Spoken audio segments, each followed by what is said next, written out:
Hi armies, welcome to my channel Ritika Love Cook, and it is a part 13 of this story. So let's get start the story. अभी ते का हाल ऐसा है कि उसके मुंह से वर्ड नहीं निकल रहे हैं। और रहा जंकुक का बात, तो वो जो फील कर रहा है वो कोई ना देख पाएगा और ना जंकुक शो कर रहा है कि उसके अंदर क्या चल रहा है।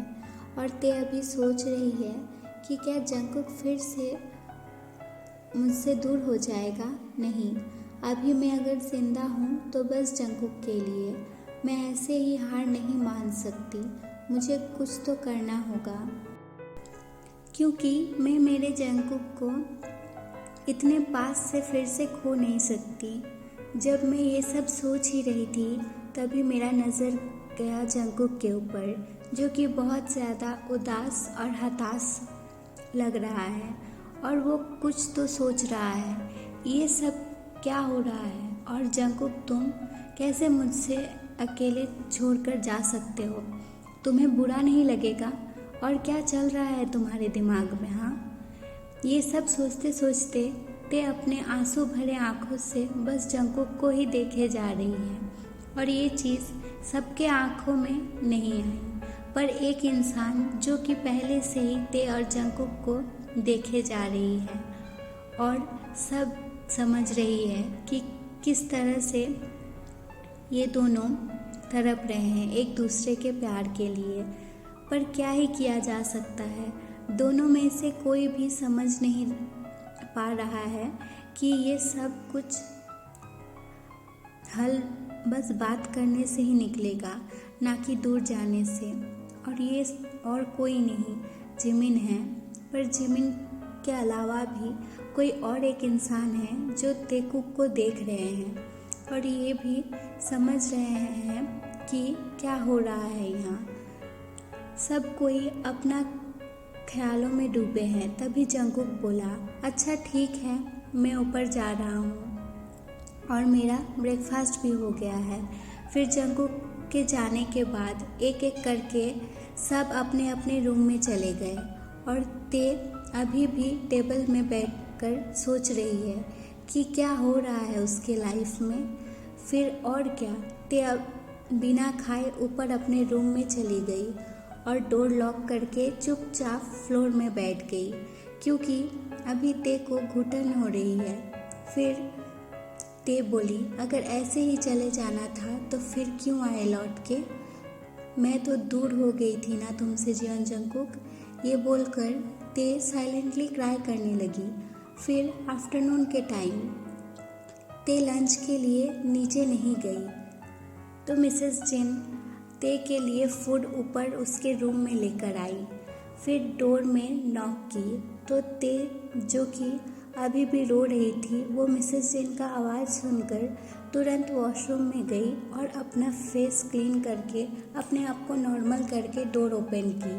तो मिसेस जिन बोली, क्या हुआ ते, इतना लेट क्यों लगा? तो ते बोली, आंटी असल में मैं वॉशरूम में थी। तो मिसेस जिन बोली, कोई नहीं बेटा, चलो अब खाना खा लो। तो ते बोली, आप फूड को टेबल में रख दीजिए, मैं खा लूँगी। तो मिसेस जिन बोली, बिल्कुल नहीं, तो आज मैं तुम्हें अपने हाथों से खिलाऊंगी। फिर मिसेस जिन थोड़ा सा फूड अपने हाथों में लेकर ते के फेस के पास ले गई तो ते भी तुरंत चुपचाप खाने लगी, क्योंकि ते को भी कभी माँ का प्यार नहीं मिला। भले ही ते को उसके पापा मिस्टर जेहोब अपनी बेटी को माँ बाबा दोनों के ही तरह समान प्यार दिया है, प्यार की कमी नहीं होने दी है, पर रही जाती है जो कि कभी पूरा नहीं किया जा सकता, वो है माँ का प्यार। और मिसेस जिन ते को एकदम अपनी बेटी के जैसा प्यार करती है और ते भी मिसेस जिन को अपनी माँ के जैसा मानती है। जब ते खाना खा रही थी तभी मिसेस जिन बोली, ते क्या कुछ ऐसा है जो हम लोग नहीं जानते हैं? तो ते अपनी बड़ी बड़ी आँखों से मिसेस जिन की ओर देखने लगी और अपने मन में बोली, अचानक ऐसा सवाल क्यों कर रही है आंटी? क्या उन्हें कुछ पता चल गया है मेरे और जंगकुक के बारे में? मैं तो मिसेस जिन ते का ऐसा हाल देख के ये तो समझ ही गई थी कि कुछ तो बात है, पर वो ते को टेंशन नहीं देना चाहती है, इसलिए बोली, तुम और जिमिन बहुत ज़्यादा सैड हो और जंगकुक तो मानो बदल ही गया है। ये सब देख के मुझे लगा कि कहीं कुछ तो हुआ है, तो मैं सबके बीच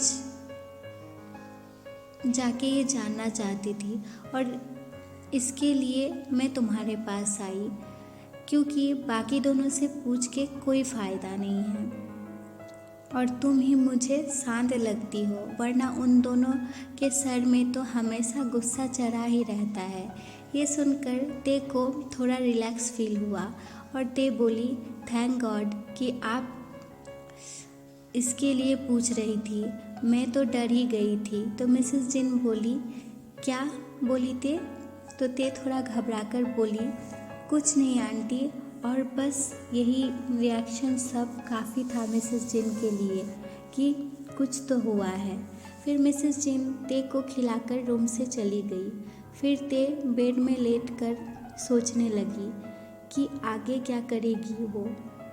अभी शाम हो गई है और ते छत में खड़ी है खुले आसमान के नीचे और फील कर रही है नेचर को और एक तक चांद को देखे जा रही है और गहरी सोच में डूबी हुई है कि क्या मुझे मेरा प्यार नहीं मिलेगा, क्या मैं रह पाऊंगी जंगकुक के अलावा, और अगर भगवान आपको हम दोनों को मिलाना ही नहीं था तो क्यों मुझे नया जीवन दिए ताकि मैं घुट घुट कर मरूं।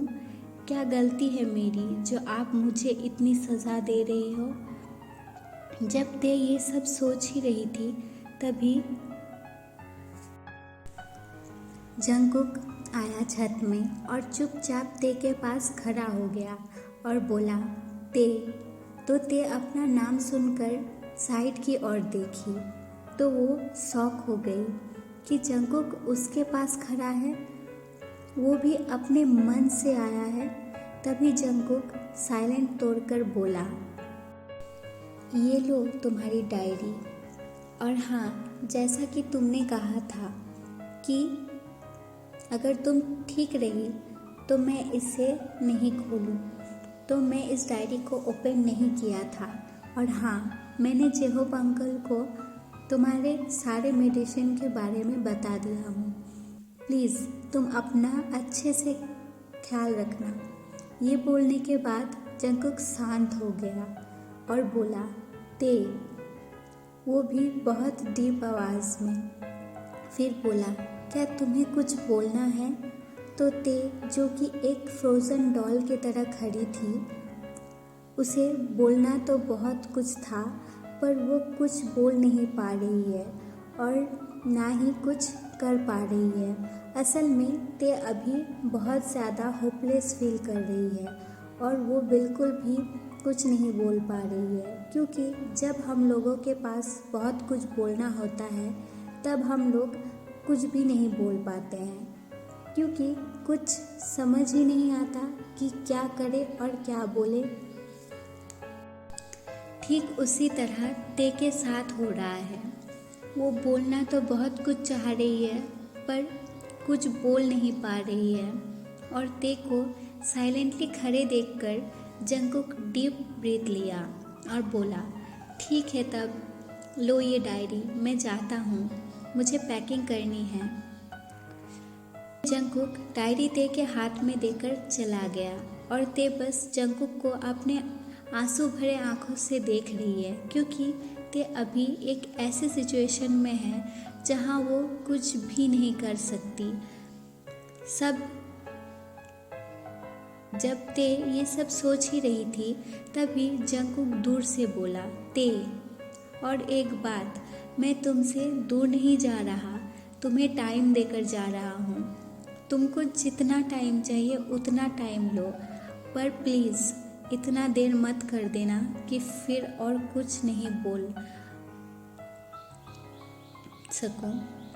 फिर जंगकुक चुपचाप चला गया वहाँ से।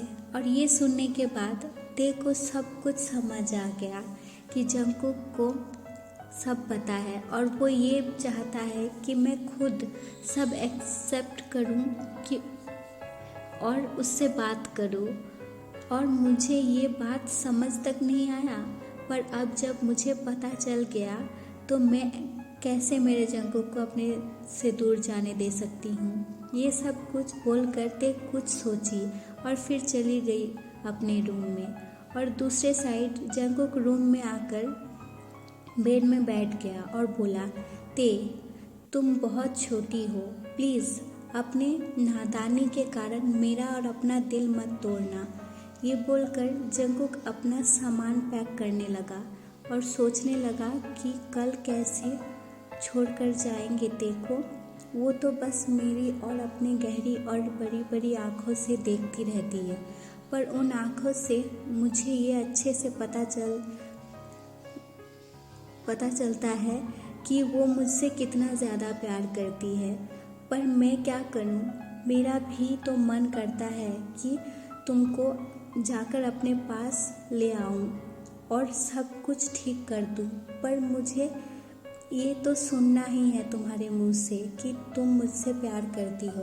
पता है गलत कर रहा हूँ तुम्हारे साथ ते, पर तुम भी तो बस एक डॉल की तरह चुपचाप हो। अगर कुछ बोल नहीं पा रही हो तो कम से कम मेरे पास आकर मुझसे ये तो बोल ही सकती हो ना कि आप मुझे समझिए, पर नहीं, तुम कुछ नहीं कर रही हो तो मेरे हाथ में भी कुछ नहीं है। फिर जंगकुक अपना पैकिंग कंप्लीट कर लिया और सोने के लिए बेड में लेट गया, पर नींद आने का नामो निशान नहीं है।